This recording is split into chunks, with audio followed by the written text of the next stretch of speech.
When you get with experts on something or somebody who really understands like the nuance of movement, there's always like one or two really key cues that they can give.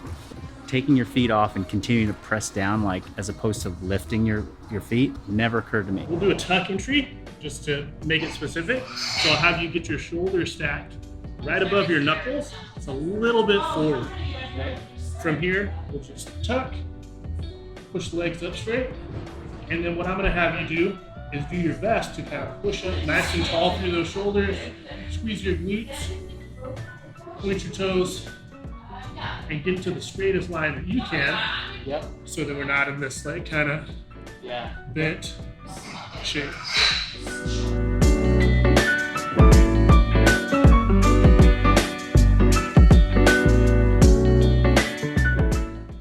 I mean, that's a pretty nice handstand, dude.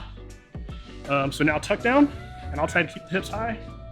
Oh, nice. Help you out a little bit. You said tuck down, like just tuck, not come all the way down. Yeah, handstand speaks for control. Yes, we always control down. With the handstands, you always want to control down as much as possible. So that's like free work towards the press to handstand. Anytime that you're up, all you got to do is control it down slow, and you're working negatives for every single rep that you do. It's pretty easy to just be like, I'm done with my handstand set, come down. But if you are diligent in it, it will pay off long term. Yeah. Wow. Yeah. That's a money take home point right there. It's like true for most of everything we do in the gym. It's like, just be a little bit more diligent about lowering your weights to the floor, catch your last wall ball, don't drop the deadlift from the top. Like, you did all the work to get up there, like control it down, and you suddenly are gaining eccentric strength and control. Yeah, you did all that for the set. You might as well finish it, right? Yeah. You might as well get the most out of it. It's like 3 more seconds. That handstand felt like the best one I've ever done in my life. Because all that hamstring warm up. I guess so. Yeah. No. Yeah, dude, when the hips are tight, it like pulls your body weird, and then your shoulders have to like manage it. So something we could talk a little more to give you rest between sets too. But with handstands, you need equal amount of weight on your palm side and your finger side. So that's why if I kind of get up here in this like ugly shape, I can still balance, right? Because my head is forward, my hips are out to my palm side, and then my feet are kind of hanging over the top, so I balance. If my feet go further this way, then I have to compensate even further. But then if I can just push up straight, right? It's all the same thing, it's just variants of one another. And so this tall, nice shape is gonna be easier on the joints, and then it's also gonna be really functional to work other positions from, right? If I wanna learn to straddle, if I wanna learn to tuck, if I wanna learn to press to handstand, I'm gonna be able to work from that efficient position more. Let's start.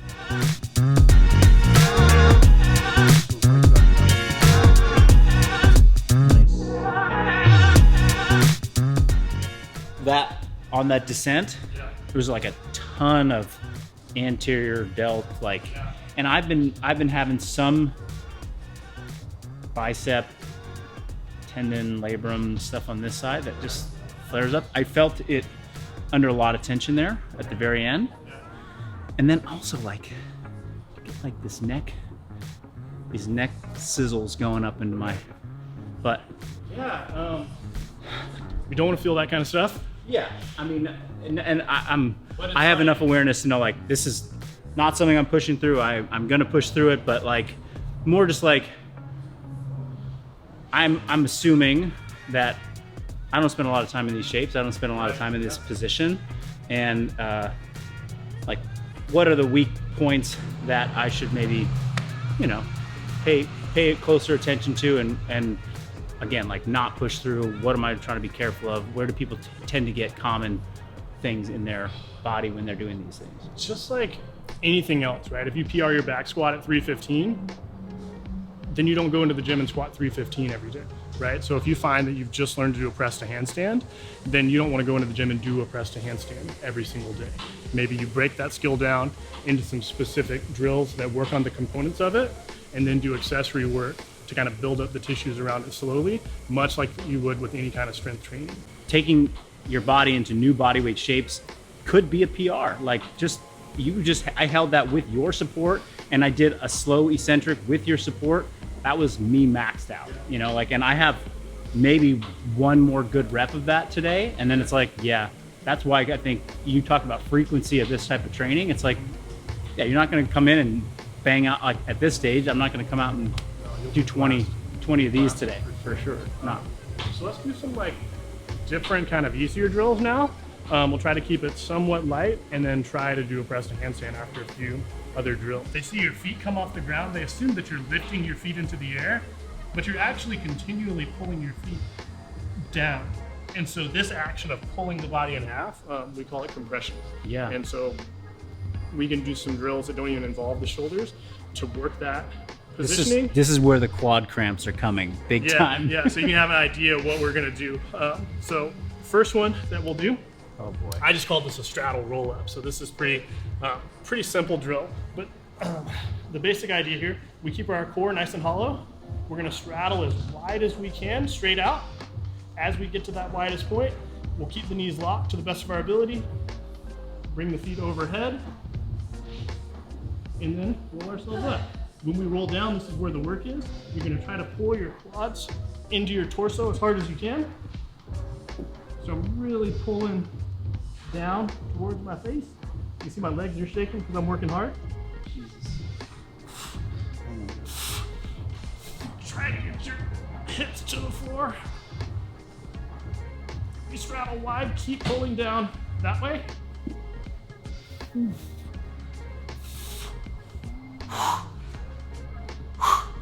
To the front and then die. So if you've done like hip cars, is basically what we're doing. Trying to go as wide of a range of motion as we can, like make it absolute torture just through sheer effort, just in the specific pattern that we'd use for the press to handstand. Let's do two of them. I'm so stressed about this. This one looks brutal. Okay, gonna go strap. Okay. Yeah, so hands overhead and kind of counterweight you so you can roll up. There you go. Yep, straddle just like that. Keep the knees locked, and then all you do is just pull the feet down towards your hands. Oh my God! See, look at.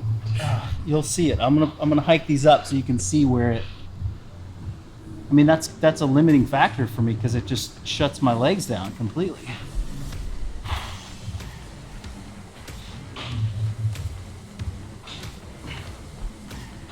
Oh, jeez.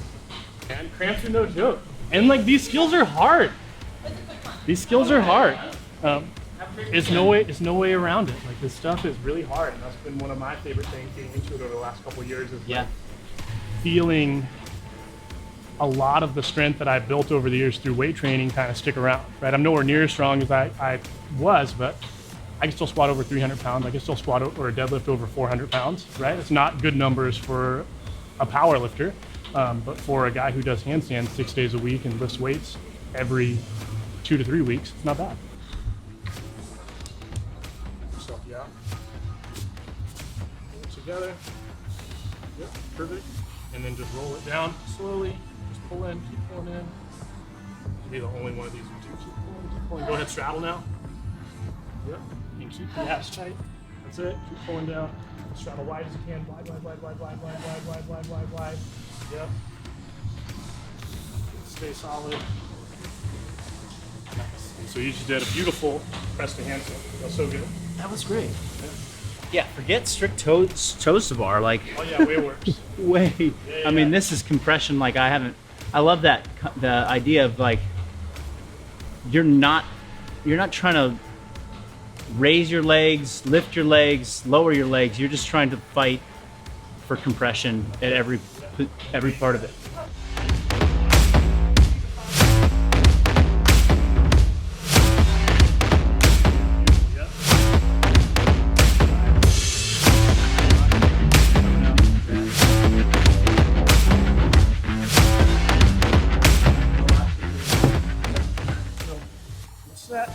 For you, we'll adjust them so your hands can be evenly on these tiles. Put your spike high. In here, right, I'm continuing to pull my feet down, and then I'm going to straddle.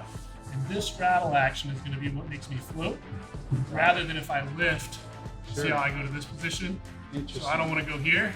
I want to keep that action and squeeze them down and straddle wide. And for now, we won't even bring the feet together. We'll just float for a moment. and come right back. Like when you get with experts on something or somebody who really understands like the nuance of movement, there's always like one or two really key cues that they can give. That idea of like, I'm not saying I'm going to do this well, but taking your feet off and continuing to press down, like as opposed to lifting your feet, never occurred to me. Never. And I've watched movement for years, and I can pick out a lot of subtle things, but not that. So do the same thing you just did. Pike nice and high, push those shoulders back. Now just straddle wide, and you'll float. Feel that? So I didn't do anything. I got you. Okay. I won't let you flip over. But that's it, right? Yeah, the yeah, second they go wide, because basically, like what I talked about earlier, with the weight on even amounts on opposite sides of the hands, when the feet are here, there's much more weight towards the boxes. But as those feet go wide, they arc forward.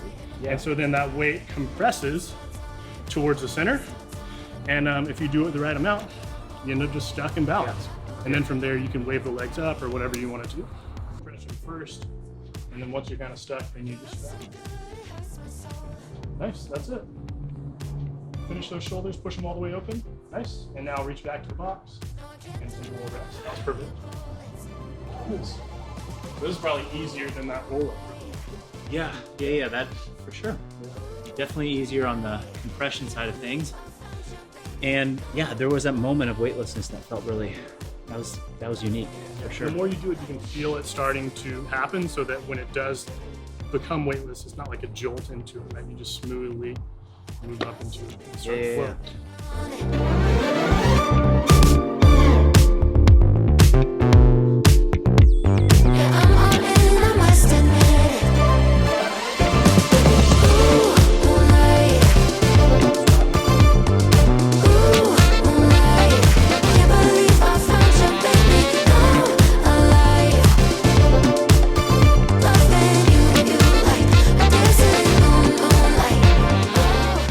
Beautiful.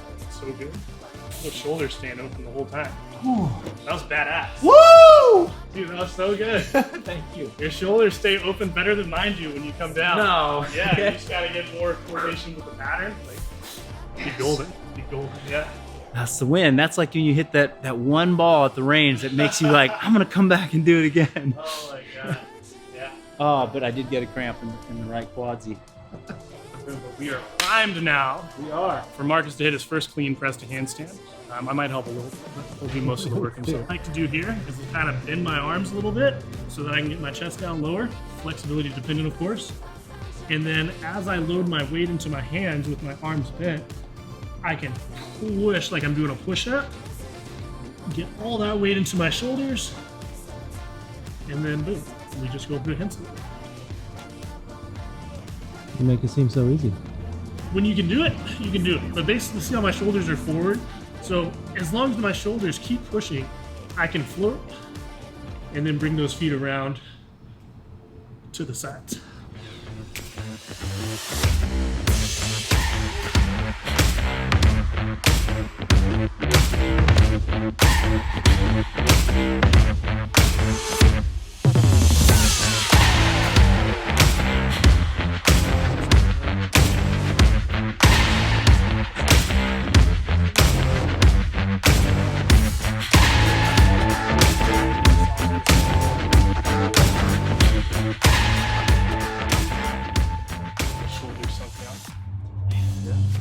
So feet are out in front of us. You can go wide as lets you sit up nice and tall.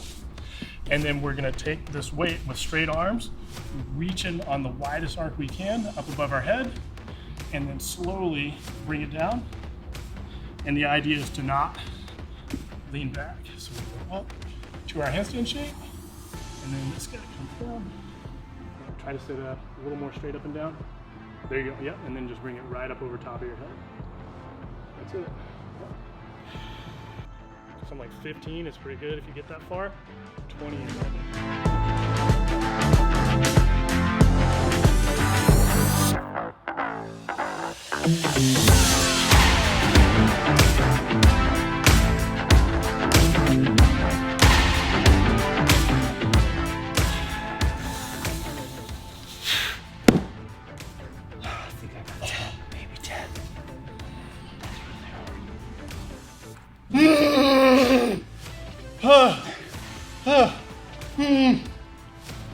Get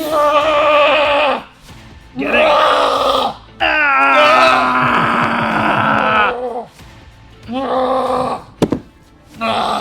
Oh my gosh, that was so cool. Oh, fuck. Nice, good job. That was fun. Yeah. Oh, I can't lift my arms anymore for a little bit. That was an awesome session that really helped me dial in the details of handstands that are hard to learn on your own. I love that even though I've been in the fitness game for decades, there's always something more to learn and uncover. And that's a big part of functional bodybuilding and our philosophy of becoming a thinking athlete. Next up, Zach and I are gonna hit an FBB pump style workout so he can get a taste of what we're doing around here. That's coming up in another video, so hit subscribe so that you can check it out when it drops.